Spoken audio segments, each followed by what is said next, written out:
Before we get started with today's podcast, we'd like to ask returning listeners to leave us a rating or review on your favorite podcast platform, iTunes, Spotify, SoundCloud, or wherever you listen to your podcasts. And if you really enjoy it, share a link to this podcast with friends or family who would enjoy hearing our weekly discussions about basketball and basketball culture. Now, on to the show. Yeah, isn't it amazing when Michigan can keep this game to a 19-foot, 9-inch game inside that three-point line? It's all theirs.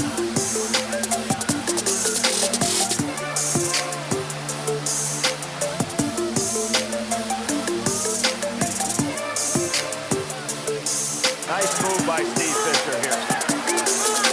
Turn it into the Welcome to the 19-9 podcast. We're continuing our journey into Hardwood heaven with our guest today, Kris Stone. Kris is a senior director of global sports marketing for Under Armour, works directly with Steph Curry and on all things Curry brand. He's also a grad assistant with Coach Tarkanian at Fresno State, going way back, played alongside Jason Kidd in high school. I'm going to throw it to Josh Barnett, my co-host and one of the co-owners of 19-9, to kick things off here, talking to Kris. Yeah, thanks, Meyer, and thanks to you, Kris, for agreeing to join us on the pod. I know that we've had a few phone conversations where it started off as a little bit of business and then it just turned into basketball talk. And so as we were talking, I'm like, you know what? Why don't you just come on the podcast and we'll just talk hoops for a little bit? So that's great. Greatly appreciate you taking the time. Appreciate it. And what an intro, man. That's amazing. Hey, I'll tell you what, titles aren't everything, but senior director of global sports marketing, I'm a little jealous. I'm not going to lie. I love it. That doesn't mean anything. That's earned. That's earned. That's humble. Titles are overrated. Yeah. So I'm going to steal that intro and I'm just going to put like 99 instead of Under Armour in there just to make myself sound more important. Yeah. Hey, more before we get started, everything you guys are doing is so incredible. It's authentic. I'm a big fan of your brand that you guys have created. It's amazing, man. It really is. And everybody that we get this product in front of just absolutely loves the product. So congratulations on all your success there. No, thank you a lot, man. That means a lot, and we certainly appreciate it, and certainly appreciate the people that you put us in touch with, too, to get some product in their hand. Sure. And just kind of we were talking on the pod yesterday with Nick DePaula and Ian Stonebrook, and we were just talking about the basketball culture in general and how the basketball culture, once you kind of get in there and you find your niche within that culture, everybody kind of takes care of everybody else, and everybody runs in the same circles, and it's just this spider web of links that come back to 7 degrees of separation of just the game of basketball almost. Sure. And so we greatly appreciate you kind of bringing us under your wing a little bit and spreading us out to some of your contacts and things like that too. And it's just a really cool thing to be a part of for sure. Absolutely. Met so many great people like Nick and you guys through the game of basketball. So we're all connected to the culture, and Nick is a walking encyclopedia of it's basketball wild. knowledge. We were saying that yesterday. He almost gave me he literally almost gave me like a migraine talking about like the most minute details of some of these some basketball shoes and stuff where I pride myself on knowing a lot about shoes and knowing a lot about just the game of basketball and stuff like that, but then when he starts talking, I'm just like, man, I need you to be holding up pictures of these shoes. Like if I see the picture, I'll know them, but I don't know them by their exact minute detail, name, release date, all that stuff. He's incredible. I'm like, hey, Nick, have you ever watched like a sitcom TV show that has nothing to do with sports or shoes or basketball? Nope. But the pandemic's been actually good for him because it's forced him to actually spread his wings a little bit and get into some culture outside of the game of basketball. So it's been good. Yeah. I was prepping. I read his article with you. That was a few years back, but he's talking about the micro G technology and kind of how Steph ended up with Under Armour. So that was a fun read. I saw his name and I'm like, oh, there's a connection right there. Yeah, I think I remember meeting Nick probably one of my first years living in New York at Slam. I think I was still working at Slam Magazine. And I had a little studio apartment like on 11th Street between 3rd and 4th Avenue, and him and his business partner Steve came over, and we were just that was the first time I believe I'd met him. So it's been I don't know, 20 years later. So before we get too far down the rabbit hole of working at Slam and all the connections and stuff, let's start at the beginning. And we always like to kind of give our guests the floor to just kind of tell their origin story of how they fell in love with the game. I know you're a big golfer too, so I want to get into that a little bit as well. But we'll start with basketball. How did you fall in love with the game coming up? We know that you're from the Bay. We know that you went to high school with Jason Kidd and played with Jason Kidd and won a state championship, and we can get into all that. But just from even before high school, like why did you gravitate towards basketball? Well, growing up here in Alameda, right outside of Oakland, St. Joseph, Notre Dame just had such a rich basketball tradition. You know, Frank Laporte being the head coach there for so many years. As a young kid, my brother's 4 years older than me, and he played basketball as well. But growing up and seeing those high school games, it would be like the equivalent to kind of like St. Anthony's in Jersey, you know, when Hurley was there back in the day and all those guys. His dad was there forever.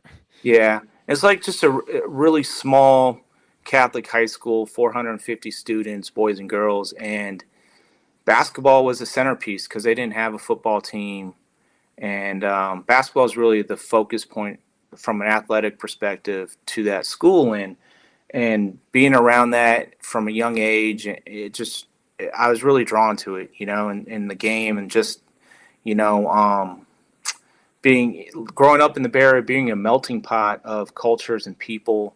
Basketball is a connection to experiencing so many cultures, you know, and people, and you know, I just love the pace of the game, and was just drawn to it and competing. So, you know, again, I you know, just there's so much tradition there, and Coach Filippi, who's taken the program over, I try to support the program as much as possible now, but it's just it's kind of in your blood if you grow up in this area, basketball and that program.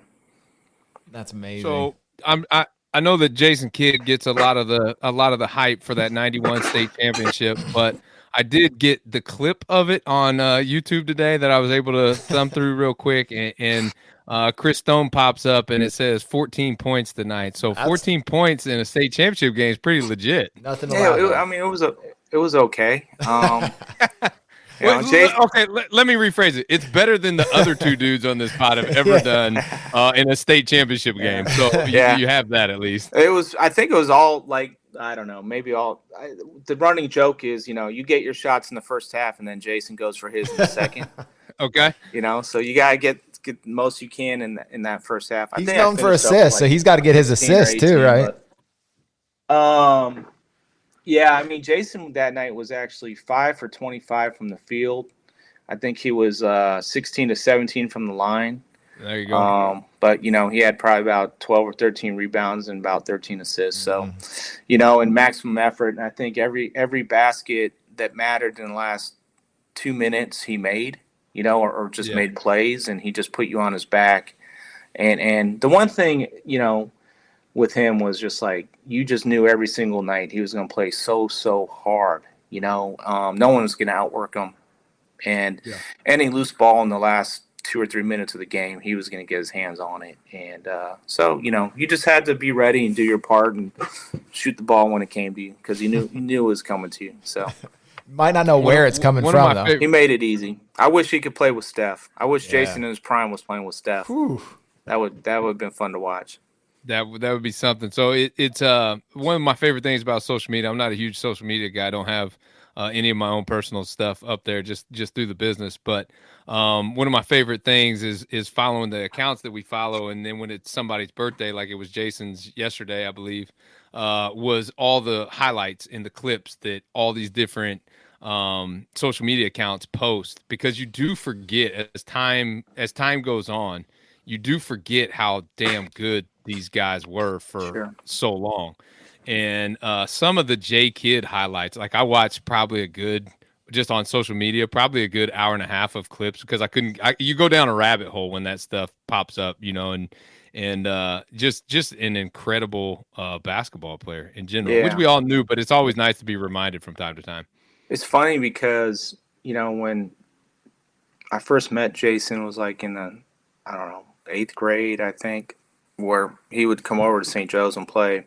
I was a year ahead of him in school, and he'd come over and play. And, his game was like, it was almost like the same from when he was like 10, 11, 12, 13 years old to when he was like, 28, 30. He was like the same. And then as he got older, he learned how to shoot the ball and make shots, which he didn't really have to do a whole lot because he could just find a way to get to the basket and score. He's so much stronger and bigger than guys. But, when we were coming up, obviously there was no social media, and you had a pencil and a paper if you had to get somewhere. But it was hard to get into our basketball games because you couldn't see him play on TV. You couldn't see him play on Instagram. You couldn't see Ball's Life or Overtime Highlights or whatever it is. You had to actually go see him play. So, and there was such an aura around him, and people just wanted to see it for themselves. So a lot of our games were at community colleges or colleges in this area or at the Oakland Coliseum coming up. So it was a really fun experience. It was a great ride. And, from an early age, you saw what superstardom looked like, because it was absolutely massive. Him and Joe Montana here in the Bay Area were like the biggest athletes, and one's in high school, one's winning Super Bowls. Wow. That's crazy. So, there is something galvanizing about high school athletics, though. We've talked a little bit about the Baltimore boys and how the Dunbar guys that city united around them. There's something about the accessibility and that you can see your kids go to school with them. There's something about that really can connect to a community. So that's cool that you're a part of that. Yeah. Hey, I want to talk to you. I want to talk to you a little bit about Fresno State. We had you as a grad. I've got my Tark shirt on. I love it. Yeah. I have a funny story about that towel, though. Oh, good. You're reading my mind. You're reading my mind because I think in the ESPN it was a Darren Ravel article listed you as the Tark towel guy or something like that. And I was like, towel prepare or something. Role. Yeah, towel prepare. Okay, so I'm gonna let you go. So tell us what does that mean and what's the deal with the towel? Well, I mean, there were actual instructions of how to roll the two towels, how to make them damp and wet them, and then where to exactly place them under his seat before every game. And we were in Puerto Rico. We were playing in a tournament. I think we were playing against like Cincinnati or something. And some guys, some fan stole his towels. Oh no! And he's reaching around in the second half looking for his towels. And myself and Will Hooker, who was he was a graduate assistant, and he was the all-time leading scorer of Fresno State history. And Tark would say, "You're the only dumbass that stayed here for 4 years. That's why, you have that record." But we were scrambling. We were scrambling to find some towels and get those things right for him for the in the middle of the second half. Like, he was freaking out. He's reaching down. And then one year when I had him out to New York for my Elite 24 game that I started in 2006, I had coach come out in 2007 to be an assistant coach or a coach for the game or whatever. And so he walks in the Rucker Park, and some guy's like, "Hey, Tark, where's your towel?" And Jerry's like, "Fuck you." Fuck you. It was amazing, but he had a way with words. Yeah. I was going to ask. I think it's a good lead in because I had that under the Elite 24. I was gonna have you tell that story because you told me that story on the phone one time, and I've told it probably 15 times since. Just the people that love Tark. But what made Tark so beloved? Like, I'm down here in Southern Indiana. Aaron is in Southern Indiana too, and we love Jerry Tarkanian so much. And we had no connection to him. Obviously the teams, you can see the poster behind me, the 90 and 91 UNLV teams. The 87 UNLV team was great. He had some other Final Fours in there too. But it wasn't, to me, to a lot of people, it was about those teams, LJ and Stacey Augmon and Greg Anthony, Anderson Hunt, and those great teams, which were phenomenal too. But for me, growing up, Tark was always the guy. What about him? Just kind of what was it? Just his charisma or his look or his vibe? What he looked like a sad puppy all the time. Yeah, I mean, Aaron's wearing the caricature shirt, but the man himself was a caricature. Yeah. It's I remember when I'm half Armenian, so we had somewhat of that connection. I remember when he hired me, he said, "Hey, Kris, if you're loyal to me, I'll be loyal to you." It was one of those conversations, and you just went on.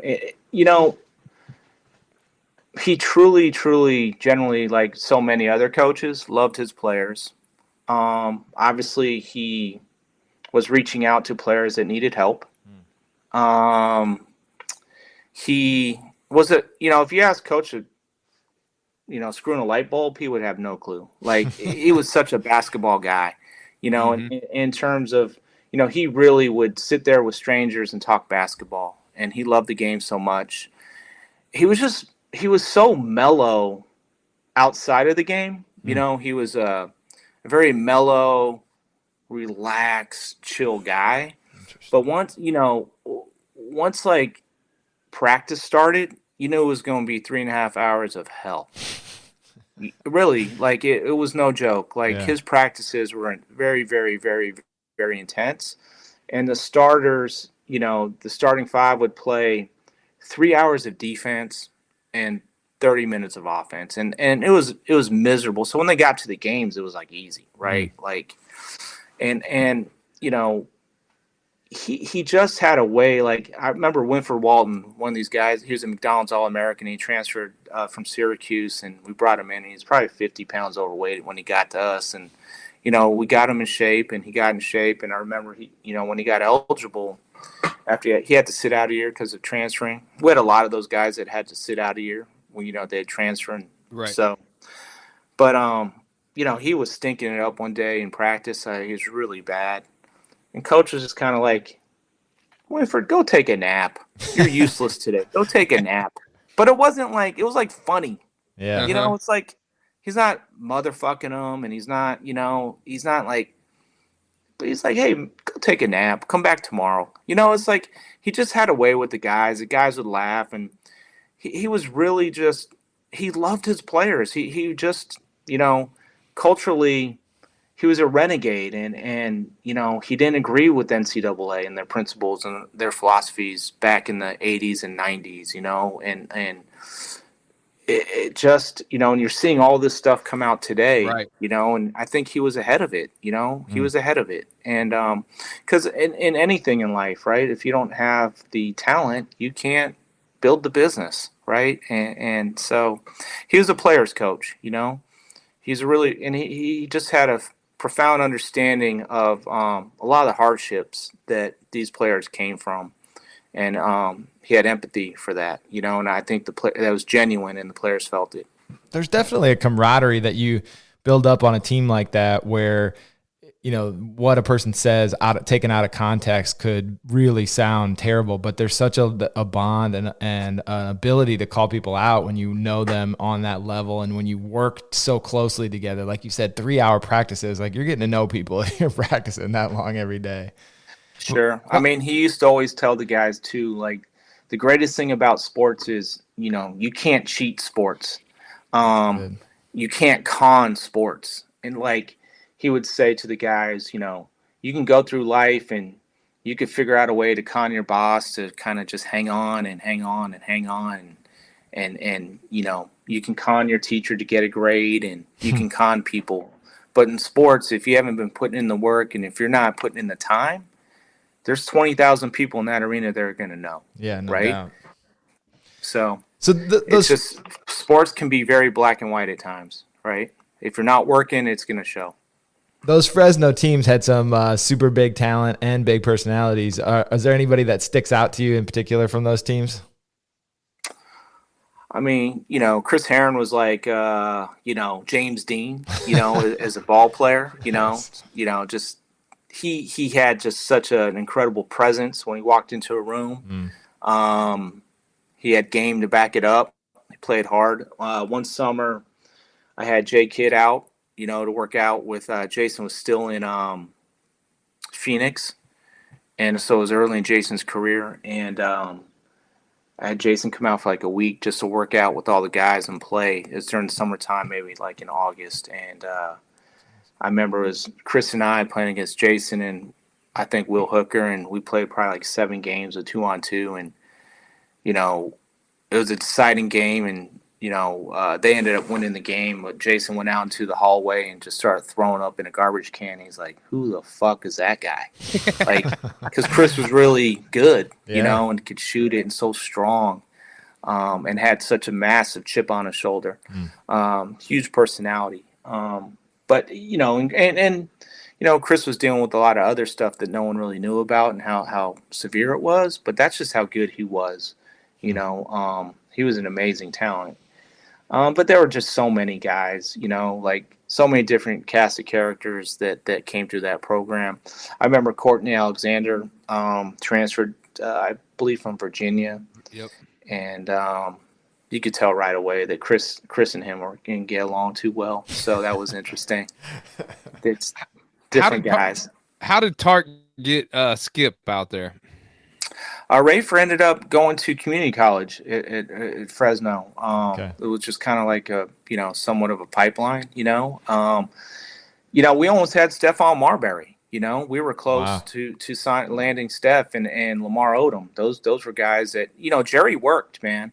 He was at every single AAU game and every single high school game that he could get to. He was there. He's a gym rat, and I think by him just continuing to show up and show up and show up, it wasn't for him about writing letters. It was about actually being present. And that's how he got guys, because he showed a lot of love and interest. And a lot of the guys that we were going after, they could all have played at Duke in North Carolina, but they wouldn't let them in those schools, So, like different. Yeah. And a lot of the guys that we had, at that time at Fresno State were guys that needed a second or third chance, and those guys were very loyal to Jerry and the coaching staff for giving them a second and third chance, So there was a connection right there.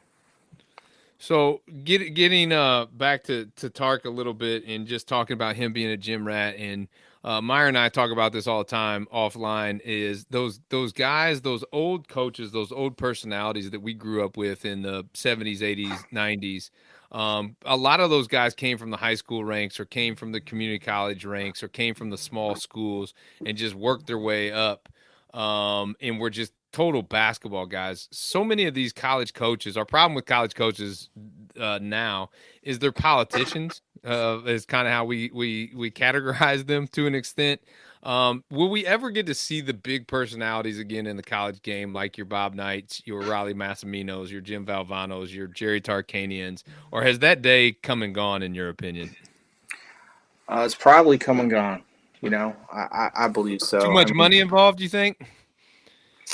I don't know. I mean, I gotta be honest with you. Like, it's hard for me to watch college basketball these days. The game is slow. You can go 4 or 5 minutes without a team scoring. If you're IU, you can go 8 to 12 minutes without scoring. Unfortunately, it's tough. Like Bobby Huggins was a dear friend of Coach Tarkanian. Love Huggy Bear, and he's one of the last ones. He is. From that kind of regime, but those personalities are hard to come by now because, if you say anything to a kid now, it's like, hell, you're going to get fired. So, yeah. Well, we're both reading the John Thompson book right now and just a legendary personality and figure. I think it's harder now to coach than ever, Yeah. Because you just explain that. There's so much spotlight now on what happens inside a locker room with social media, cameras everywhere, everybody filming everything, everything being recorded. It's like, I mean, there's principles that I live my life by to today through different coaches I've had in my life that it's tough love at times, and today tough love is deemed as like sometimes a bad thing, being honest with the kid and being really transparent and honest, and so it's tricky. I think coaching kids today is harder than ever because of all the, exposure and all the limelight that they receive at such an early age. There's a lot of false expectations, So, it's amazing what I would say. What's amazing is LaMelo, or is it LaMelo? The one that just got hurt? LaMelo. Yeah, LaMelo. Yep. I mean, it's pretty amazing when you think about like that he's lived up to the billing with all of the attention and everything that has come to this point in his life. Like, I don't know if he's ever lived a day in his life without a camera in his face or something being documented. And to be able to go out and perform at that level at the NBA at that age, so young, it's amazing. I have a lot of respect for him. I'm not a LeBron guy at all, but I will never say a negative word about him because of the way he had what you just said, the camera in his face and all the expectations that he had from such a young age, and he actually followed through and made it is insanely incredible to me. Like completely overachieved. Yeah. Curry, right? So it doesn't matter where you fall on the LeBron debate. You have to tip your cap to what he's been able to do with that immense pressure on him from such a young age. It just doesn't happen normally. I agree. I agree. I mean, I watched that with Jason growing up. He had that type of attention, but the social media wasn't there, and and he played 19 years, and to me, he lived up to it. Absolutely. So absolutely, it's not easy to do. But and he would say all the time, it's one thing in being a player in the league, and it's another thing when you're the franchise. Because when you're the franchise, good or bad, you have to answer for it every single night, and that wears you down. That beats on you. No doubt. One of our things that we loved is just like the grassroots basketball and summer basketball. So I wanted to ask you just about the Elite 24, how you came up with the concept for that, and then any chance of bringing that back to the Rucker or any plans for that in the future. At the time, a really good friend of mine that I'd grown up with, Kris Rivers, and I were, I think he was running grassroots basketball with Sonny over at Reebok at the time, or Adidas. Can't remember. But Sonny's been at all of them, so it's hard to keep track. I can't remember which one it was. But, when we were coming up, it was like the one destination was Nike All-American Camp, ABCD Camp. And, when the other shoe companies started to really heavily get involved in summer basketball, all the talent started to, you get a pocket of kids over here, you get a pocket of kids over there, and vice versa. So now these camps started to become a little bit more diluted, and I was trying to figure out a way to, like, how do you just get the best of the best together, in an atmosphere that's like really true to basketball. It's roots of basketball, and it's like, the great thing about the game of basketball is you don't need a key to the gym. You can just go get a ball and play anywhere outside. You have access, by right? Yourself. Yeah, and that's how a lot of people learn how to play the game. It's just getting out to the park. So, living in New York at the time, let's create a game that's not about a sneaker company. It's about, like, represent where you're from and represent yourself, and come play at the most legendary historic playground in the world, which is Rucker Park. And I think for a lot of kids like Michael Beasley at the time, and Kevin Love and Brandon Jennings, and the Jared Baylesses and DeAndre Jordans at the time, like they have never been to New York before, right? And for them to come out there and go play at the mecca of playground basketball, being a high school athlete, it was just different for them, and I think the park really sold it. The park was really like the draw. They wanted to go experience that culture, and they wanted to come out there and try to earn a nickname, so that was kind of so we're just trying to create an atmosphere, and it was, for so many years, and it was free. People could attend for free. You just show up to the park and come watch 24 of the best players in the world at their age group play.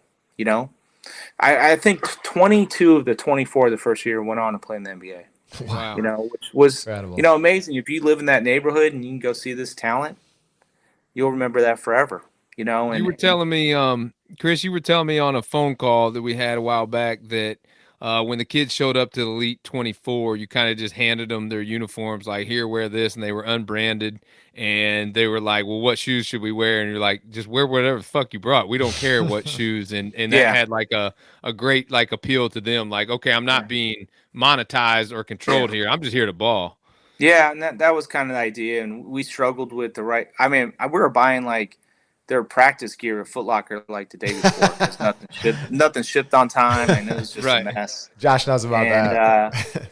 It's funny. A Too dear much. friend of mine, Adam Yauk, MCA from the BC Boys, who had passed away, but Adam documented the first year, and I remember him giving each kid like a little video camera so they can kind of film the whole event through their eyes, and we collect them and integrated that into a documentary that we produced and debuted at the Tribeca Film Festival in 2008 or 9 or something like that. But Adam was just incredible. He was a genius, and really documenting this event gave it some culture, the way he frameworked it and and that really lifted the event. And it came at the end of the summertime, so it was like, hey, go work really hard in the summer and earn your way into this game. Like that. So that was like something that we tried to continue. And then as the years went on, the game kind of picked up steam, and we brought it out to the West Coast to Venice Beach. And so we hosted it there, and then we brought it back to Brooklyn and started to really build out these really spectacular venues, like on these boardwalks and on the piers, and with these huge skyline views. And it was just such an amazing experience for these kids to get out there and showcase their skills on that type of platform, outdoors. I love seeing basketball in different contexts too, because like you said, that's the way the game is played. I was talking to someone last night, and he went to visit a student, English teacher, but he plays basketball. Went to visit a student in Mongolia, and first thing he got off the plane, he asked him, "Hey, come with me." And he's like, "Where are we going?" First thing they did, go to a gym, play basketball. So no matter where you are, sounds like Bobito. Right? Bobito does that. Yeah, yeah. We had a kid at Fresno State. His name was James Gray, and everyone called him Gumby. That was his nickname, right? He went to Westchester High School. If you look him up, he was unbelievable. Okay. First road trip, we get to the airport, and they're like, "Your ID, sir?" And he goes, "Here's my ID." It was a basketball, and he had his name written on it, Gumby. His ID right here. Yes. That's awesome. True story. Oh my That's God. awesome. Well, hey, as we transition from Elite 24 to your role at Under Armour, I think that there's some tie-in there because one of our favorite questions to ask on this pod is the playground game dead? And I want to preface that a little bit by saying what you did with Elite 24, and if we can see a revamp of that, we would be totally behind that and love it. Just because you guys are going to do the uniforms. Absolutely, 100%, yes. And we have that on film, so we can play that back. Some throwbacks. Yes. But yeah, we would support that in any way that we possibly could, obviously. But it's more about getting kids back on the playgrounds because we don't see it as much as what we used to. And I know that part of the Curry brand, and I was doing some research on the Curry brand, that they're getting back out into the communities, or at least they were pre-COVID anyways, Sure. and revamping some courts.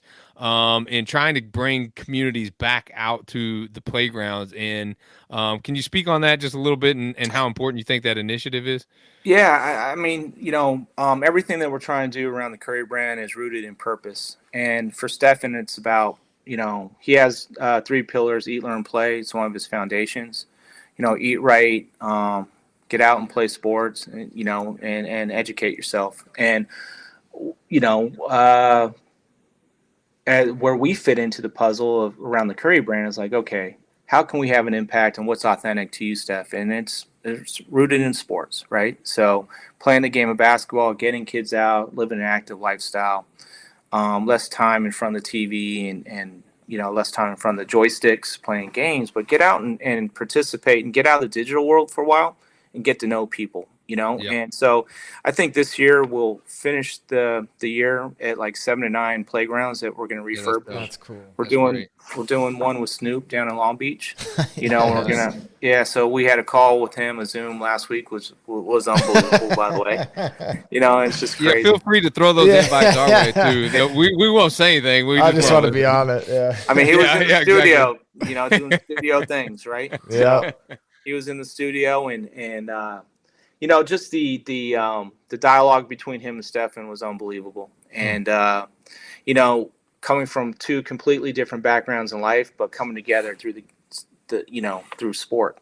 And that's the connectivity of sport, that it brings all these different people together for a good cause. And the cause is to help kids. And, we're doing a lot of those things early with Brandon Jennings when we first signed Brandon to Under Armour, and going back to his community in Gardena, right outside of Compton, and in Milwaukee, and with Kemba when we'd signed Kemba, doing things in the Bronx and out in Charlotte. So it's important. It's for Stefan. The focus is really youth, right? It's even before high school. Giving those kids a chance and providing the right coaching. That's an important piece of it. It's we can go build these foundations and these pillars, but if you don't have the right people operating, keeping them together, keeping them up, and then actually giving the right advice to these kids, then it's kind of pointless. We talk about it. We talk about it all the time. It's so hard to find good coaches and good refs, and we try to keep that in front of our parents' minds of take it easy on these guys because they're doing the best that they can, and this is a thankless job on both sides. They're doing it for free, yeah. Yeah, and youth sports is just a monster right now too. But then in the same sense, if you're a high school coach, you have to build your program from your feeder leagues up, or your high school program's never going to get to where you need it to be. And it's kind of the same concept there. But good coaching, good refereeing is few and far between. Because of what they have to put up with. I really truly believe that. Yeah. So for Stefan, for us with the Curry brand, it's really like, hey, he laid out the game plan, right? He laid out like, hey, this is what I want this brand to stand for and be about. It's our team just now going out and executing his vision, and when you have someone like him that's so, passionate about it, invested, he invests so much of his time in it, and he's out there in front of the kids, actually present, that just, and like Snoop said the other day, it's not about like money as much as giving your time and being present. That's very aspirational for those kids. You can see it in kids too. Like when he's around, he is one of those magnetic personalities that the kids just light up when they see him. And maybe it's that connectivity. You've heard a lot of that too. I'm curious, just what kind of pressure comes being part of a team of a once in a generation talent like him. And I'm also kind of curious if it's changed because he's gone through this kind of metamorphosis that you see happening with Giannis a little bit now. He wins those 2 MVPs. Giannis won 2, and now people are saying like, oh, he can't win it. And now Steph's maybe coming back around where people are starting to recognize again, he's always been amazing whenever he's not injured. And it's just like there's these weird narratives that it seems like get driven behind the scenes maybe even, and are divorced from how they're playing, but you become like a villain almost on that team. But I feel like he's been the same the whole time, just like this awesome player. So I'm just curious what kind of pressures come along, and then how do you navigate just the like bigger media trying to tell a story that you're also trying to tell, from the first person point of view? Well, I can't speak on the behalf of him as far as the pressure of, I think whenever you're that great, like LeBron and Giannis and Steph, if people aren't trying to knock you down, then you're probably not that great, right? So Fair. They ran out of shit to talk about.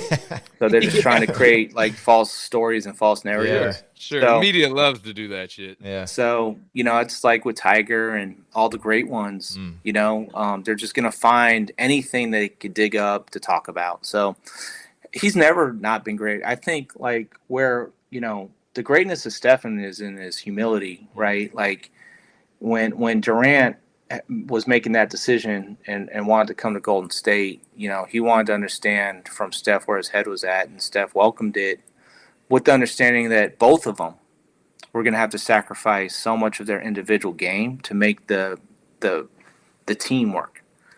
So both of them were very, very humble in that aspect, and that says a lot about who they are as athletes and people. But it also robbed us as fans there's people that love the game, to see both of them in the prime of their career exploit their individual skills, because they're fitting into this team atmosphere, in order to win championships, right? So, but I think what you're seeing now is because he had to carry, now he has to carry so much of that offensive load for them to just stay in games. You're just seeing and it's tough because a lot of the young players on that team today don't understand his game as well as Draymond does, because he played with such a core unit for so many years. So they didn't understand, just him giving up the ball early and getting it back, and the way he can relocate, and he's seeing things so far ahead, and the way he's setting guys up and telling them, go set the screen over here, and, vice versa. So from that perspective, but from a business standpoint, when the tsunami, if you will, of Stephen took shape and took place, it's a gift and a curse from a business standpoint, because the gift is that you're going to generate a very big business, very fast. And that's what happened. The curse is if you make product that's not up to industry standard or up to his level, it can hurt the business, and it can expose things really, really quick. And we encountered a lot of that over the years, so there were some mishaps along the way. But that takes a lot of thick skin to get through it and keep moving forward. I think we're literally in the 8th year of this relationship, and we finally have a technology that we've come up with that was built off of Stephen's game called Flow. Cool. And this technology, it's the first rubberless basketball shoe ever created, and it's the benefits, the traction benefits. It's truly an advantage, and he's talked about that. And last week we're on a call with our innovation team for about an hour talking about the first half of the season and the way the shoe has been holding up for him and the way it's been reacting to his movements. It's amazing, it's really amazing how much positive sentiment that he has around this product, Nice. That's awesome. I So, just got the insert. Just got the latest slam got delivered yesterday. Yeah. So I just got the insert and was he'll talk about it. Morning. But it pushes you, when you have an athlete at that level, it pushes your teams to innovate, to be great, to strive for better all the time, because Stephen's never satisfied. He's just not that type of person. So it's and he can do all that respectfully and do it all with a smile on his face, and so that's a skill. it is. And when he kicks your ass in golf, he's smiling, So who wins? Yeah. Kris, who wins? Go right there. If we play 10 times, who wins? And I'll get my shots, I'll maybe win once. Oh, all right. If we play 10 times, but Take it. He's an amazing golfer. His father's an amazing golfer. They're just, great people, but just competitors. Dell is one of the most competitive people you're ever going to meet in your life. And so is Stephen's mom. They're just really competitive people. And you see that, look at what Seth is doing. I think Seth is undervalued and been awesome to watch. And really Dallas underrated. definitely undervalued him. very, very, very competitive person, but he just does it quietly, Mm-hmm. And he is such a hoop head, Seth. He really just loves the game of basketball. He's a total hoop head. Well, one item you guys did not miss on in the Under Armour stuff, as you talked about, you struggled a little bit early, is that hat that you're wearing. Is it possible that we can get a few of those down Absolutely. here? Yeah. It looks super Absolutely. cool. I need one of those in my life, Kris. Yeah, I'm not gonna lie to you. Willing We to have swap plenty of them. You're the man for that. So just to kind of wrap up here, this whole podcast, theme is going along with our Hardwood Heaven that we're dropping during the Final Four weekend, where we're trying to highlight and tell the best stories of college basketball. And we had you on because we wanted to bring you on with all the Curry stuff and everything, obviously, but it was really the tie to Tark and telling some good Tark stories. And he's a focus of one of our stories in Hardwood Heaven. And so we've kind of tailored our last question to our guest and what they're good at. And so with NDP and Stonebrook yesterday, we asked them when Dr. Naismith opens the gates to Hardwood Heaven. I know both of you guys are looking down at his feet to see what he's wearing. Ideally, what would you have him wear because of the shoe guys? But you bring people together. You are an organizer. You can put together a game or a contest or anything. So Dr. Naismith welcomes you into the gates and says, Kris, this is your Hardwood Heaven. This is your basketball utopia. You get to do whatever you want to do with this place. What are you shaping up? What are you forming? What do you want to see? What are you getting everybody else hyped to sit down and watch in Hardwood Heaven? Wow. Wow. Maybe taking some of Coach Tark's greatest players of all time and putting them up at the Rucker. Yes. Letting Lloyd Daniels go against like Stacey Augmon and Mark Wade and Freddie Banks and these guys. And Freddie Banks dropped like 10 threes on IU in 87. I'll never forget the name Freddie Banks. Yeah, Freddie would come out and speak to our team. And, I remember he spoke to our team a few times. And gosh, they had so many, Sydney, they had so many guys. The Hammer. Yeah, Greg Anthony and Reggie Theus. Just, let's put like a alumni game of all those guys in their prime and let Jerry coach both teams. There you go. Just make sure you get his towels cool. Right. He told a great story, man, when Coach was coaching at Cal State, or he was at Long Beach, and they played Cal State LA, and it was Raymond Lewis. And I think Raymond dropped like 65 on them with no three-point line. And they had the Pondexter twins at Long Beach, and they were great players. And Jerry's like, I've never, ever in my life seen a guy this good, ever. And just the stories about that guy, legendary.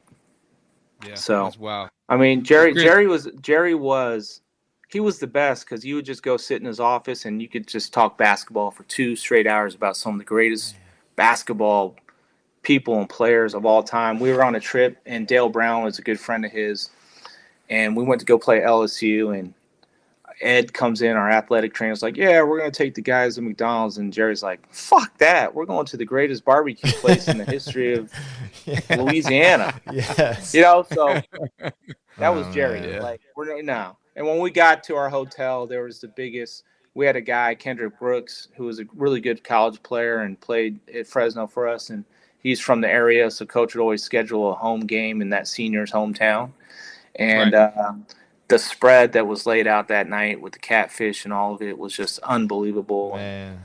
That's a culture, though, that Jerry, That's created. a team building. Yeah, that's what you're saying, those relationships. So that's why you think about why guys love a guy like Jerry. Like, he cares. He built that culture. Yeah. Well, Kris, we can't thank you enough for taking the time to come on and talk Tark and talk Under Armour and Hardwood Heaven and everything with us. You're the man for this, and we owe you greatly. So we appreciate you, man. I'm wearing my Slam shorts too right now. So my 1999 Slam shorts. Okay. I appreciate it. There we go. It's nice and Cali right now. Oh, I love it. Come back on anytime, man. All right. Thank you.